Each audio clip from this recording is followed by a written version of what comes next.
We are deep in the heart of Hong Kong today, at a place that isn't just a museum, it's a massive tectonic statement. This is M+, Asia's first global museum of contemporary visual culture. If you've been following the channel, you know I'm obsessed with spaces that challenge how we see the world. M+ does exactly that. It's sitting right here on the West Kowloon waterfront, a giant inverted T designed by the legendary architects Herzog de Meuron. From the outside, it looks like a tech monolith from the year 2050, but once you step inside, you realize it's the beating pulse of modern Asia. As we walk through the main hall, the first thing that hits you is the sheer scale. It's industrial, raw, and incredibly open. One of the most genius parts of this architecture is what they call the found space.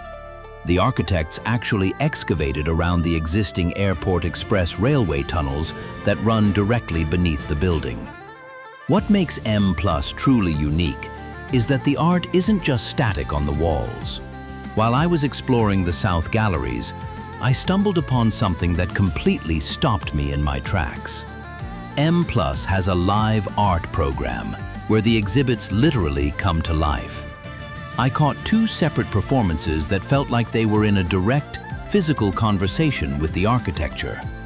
First, I saw a woman performing a solo piece.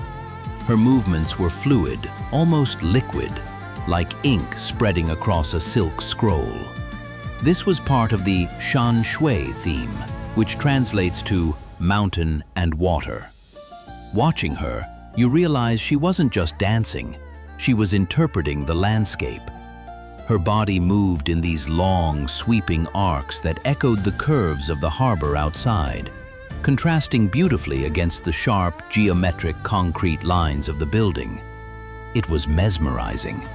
It felt like watching a painting breathe. Later, in a different part of the gallery, I came across a male performer. His energy was the total polar opposite. It was structured, rhythmic, and incredibly intense. He was navigating the tight spaces between the sculptures, using his body to measure the room. It reminded me that visual culture isn't just about what we look at. It's about how we, as humans, occupy space. In a world of digital screens and fast-paced social media, seeing that raw physical expression in person was a total reset for the senses.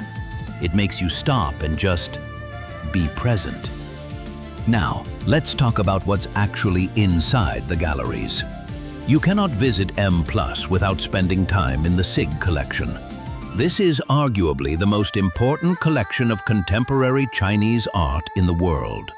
It maps out the massive social and political shifts in China from the 1970s all the way to today. It's provocative, it's bold, and it's a bit of a Trojan horse, bringing high-concept, sometimes challenging art into this sleek public space. One piece you have to see is The Second State by Geng Zhenyi. It's a series of grayscale faces, all caught in these exaggerated, almost painful-looking laughs. It's haunting because you can't tell if they're laughing with joy or screaming in irony. Then there's Bloodline, Big Family by Zhang Shaogang. These paintings look like old, faded family photographs from the Cultural Revolution, but with these thin, red bloodlines connecting the figures. It's a powerful commentary on memory, identity, and the collective history of a billion people. If you're a fan of more immersive stuff, M+ is currently a playground for the senses. I walked through the Dots Obsession by Yayoi Kusama, a mirrored room filled with her signature black-on-yellow polka dots. It's designed to make you feel like you're being obliterated into the cosmos. It's an influencer's dream for photos, sure, but standing there alone, it's actually quite spiritual. It makes you feel tiny and infinite at the same time. And then there's the Kiyotomo Sushi Bar. This is wild. It isn't just a place to eat, it is a literal piece of design history. It was a famous bar in Tokyo designed by Shiro Kuramata in the 80s. When it was going to be demolished, M+ bought the entire interior, shipped it to Hong Kong, and reassembled it here as a permanent installation. It's a time capsule of minimalist perfection. No sushi is served there now, but the design alone is enough to feed your soul. M+ is trying to do for Hong Kong what the Tate Modern did for London or the MoMA did for New York. It's a bridge between the local King of Kowloon street calligraphy and global avant-garde cinema. It's massive, it's ambitious, and it's exactly the kind of energy Hong Kong needs right now. It's a reminder that even in a city of finance and skyscrapers, there is a deep, unshakable need for beauty, for movement, and for challenging ideas. If you're ever in Hong Kong, put this at the top of your list, seriously. Don't just look at the art, watch the people, watch the performers, and let the building itself change your perspective. It's not just a museum, it's an experience that stays with you long after you leave the West Kowloon waterfront. Thanks for coming on this journey with me. If you enjoyed this look inside M+, hit that like button and let me know in the comments.